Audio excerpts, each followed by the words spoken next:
आज से तकरीबन 7.5 साल पहले इस बिजनेस के बारे में जानकारी मिली थी।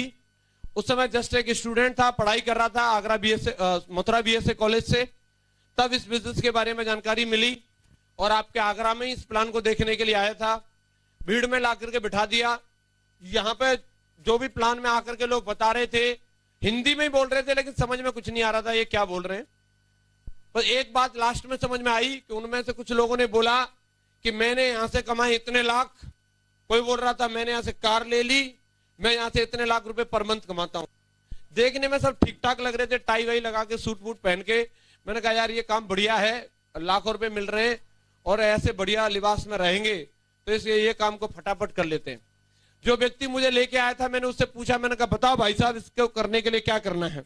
उन्होंने सिंपली बताया कि यहाँ पे अपना फॉर्म भरवा दो, अपना डीडी जमा करो और आगे आपको 2 मेंबर बनाने, 2 से फिर 4 बनाएंगे, 4 से 8 बनाएंगे और ऐसे आपके मेंबर बनते जाएंगे और आपको इनकम आती जाएगी। 2 मेंबर आपका बनाने का टारगेट है, क्योंकि उसको भी ज्यादा कुछ मालूम नहीं था इस बिजनेस की गहराई क्या है, इसको करना कैसे है। जितना उसको आता था, 8 दिन पहले मेरे से ज्वाइन किया था, वैसा उसने मेरे को बता दिया। तो 2 मेंबर बनाने की जहां बात आई तो मैंने तुरंत अपने पैसे जमा करके और मैंने ये अपने दिमाग में सोचा कि आज ही अपने गांव में जाएंगे और जाके पूरे गांव वालों को बताएंगे और ट्रैक्टर ट्रॉली भर के लाएंगे। अगले संडे को एक दिन में 50-100 करा देंगे।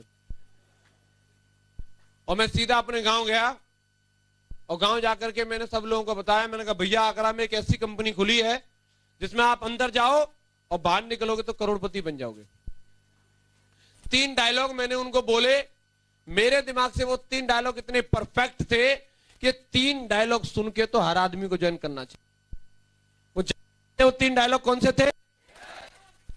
मैंने वो बोला लोगों को कि भैया कंपनी में 8,000 लगाने हैं, 2 बनाने हैं और 40 लाख कमाने हैं।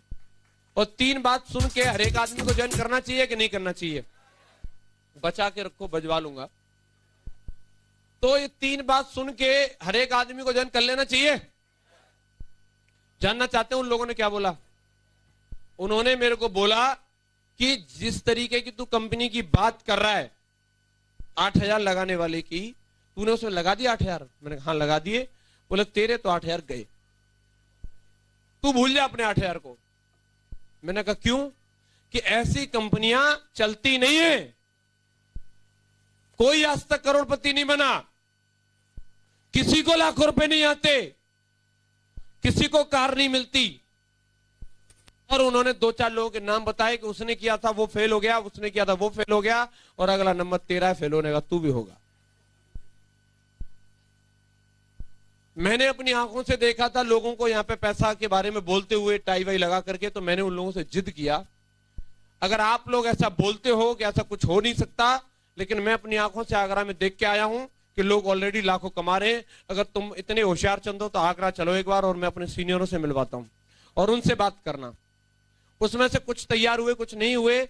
उनमें से 10-12 लोगों को लेकर के मैं आगरा आया प्लान में, अवध बैंक्वेट हॉल में ला करके मैंने उन लोगों को बिठाया और बिठाने के बाद में मैं एक साइड में खड़ा हो गया और मेरा पूरा फोकस अपने उन 10-12 लोगों के ऊपर था। मैं पूरा एकदम तरीके से उनको देख रहा था कि अगर वो लोग ताली बजाते थे तो मैं बहुत खुश होता था कि ताली बजा रहा है, इसका मतलब बात समझ में आ रही है इसके। वो अगर हंसता था, मैं कहा हंस रहा है, इसका मतलब ये फंस रहा है, ये पक्का आएगा। बस मुझे इंतजार था कि मीटिंग खत्म हो, फटाफट से इनको आज ही अपने सीनियरों को भी दिखाऊं, एक दिन में 12 कराएं। और जैसे ही क्लोजिंग करने वाले व्यक्ति ने बोला wish you all the best, और मैं पूरे 32 दांत दिखाते हुए अपने गेस्टों की तरफ दौड़ा और जाकर के मैंने हाथ मिलाया। मैं बताओ है ना गजब की चीज? तुम बोलते थे लाखों नहीं आएंगे, कोई नहीं बनता डायमंड, देख लिया डायमंडों को, देख लिया 8 लाख। तो वो सब मेरे ऐसे सामने खड़े हो गए और जानना चाहते हो उन्होंने क्या बोला? एक आदमी जानना चाह रहा है, जानना चाहते? यस। उन्होंने यस नहीं बोला, उन्होंने बोला नो। और अगर वो नो भी बोलते या नो बोल के भी छोड़ देते तो भी काम चल जाता, लेकिन उन्होंने नो से भी ज्यादा बोला। नो से ज्यादा क्या बोला? वो सब देखने के बाद भी कि तू इन टाई वालों को दिखा रहा है, ये सब किराए के हैं, किराए के। इनको किराए पे लाया जाता है। किसी को 200 दिए जाते हैं, तो कोई थोड़ा गोरा सा होता है उसको 300 दिए जाते हैं और उनको पढ़ा के भेजते हैं। 2-3 महीने के बाद सब गायब, कोई नहीं दिखेगा, ना तेरी कंपनी न तेरे टाई वाले। उनमें से कईयों ने बात बोली कि तू बोल रहा है तू डायमंड बनने की 10,000 की टीम बनाने की। हाँ, मेंबर बना लेना 2 तो मूछे मुड़वा लूंगा। तेरा 1,000 का भी चेक आ जाए तो नाम बदल लूंगा मैं अपना नाम। मेरे वो ताऊ ने करी थी वो भाग गई, वो फलानी करी थी वो भाग गई, ये भी भाग जाएगी। तेरे तो 8,000 गए। नए नए व्यक्ति के साथ में अगर ऐसे कोई बोल दे जिसने पहले ही दिन से शुरुआत की और पहले ही दिन ऐसा रेस्पॉन्स मिले तो उसको कैसा लगेगा? बुरा कि मेरे को तो वो गाना याद आ रहा था, दिल के अरमा आंसुओं में बह गए। अब मुझे वो आदमी का चेहरा याद आ रहा था जिसने मेरे 8,000 लिए थे, वो कहां है? उसको ढूंढो और अगर कंपनी नहीं भेजे हो तो अपने 8,000 लेकर निकल लो। और मैं उनके पास गया, मैंने कहा भाई साहब तो पिछले संडे को मैंने आपको 8,000 दिए थे वो कंपनी तो नहीं भेजे? उन्होंने बोला नहीं वो तो भेज दिए।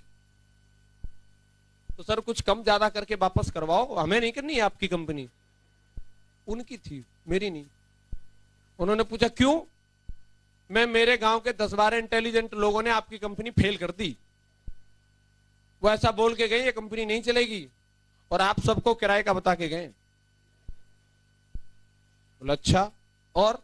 बोला और वो ऐसा बोल के गए हैं कि ऐसी कंपनियां चलती नहीं है, तेरे 2 मेंबर बन जाए तो मूछे मुड़वा लेंगे, नाम बदलेंगे हम अपना अगर तेरा 1,000 का भी चेक आ जाए तो। उन्होंने पूछा तो तुझे क्या लगता है? मैं लगता वक्ता क्या, जब मेरे गांव वाले ज्वाइन नहीं कर रहे तो मैं कैसे डायमंड बनूंगा? Thank you. और डायमंड ही नहीं बनूंगा तो आपकी कंपनी को करने का फायदा क्या है फिर बताओ? सही बात है कि नहीं? तो मैंने कहा सर मेरे तो 8,000 रुपए लौटाओ और मुझे निकलने दो। तो अमूमन क्या होता है कि कोई एसोसिएट ऐसे आकर के किसी अप्लायंस से भी कंप्लेंट करता है, जो एक मेरी कॉमन कंप्लेंट थी, कई बार आप लोगों के सामने आती होगी।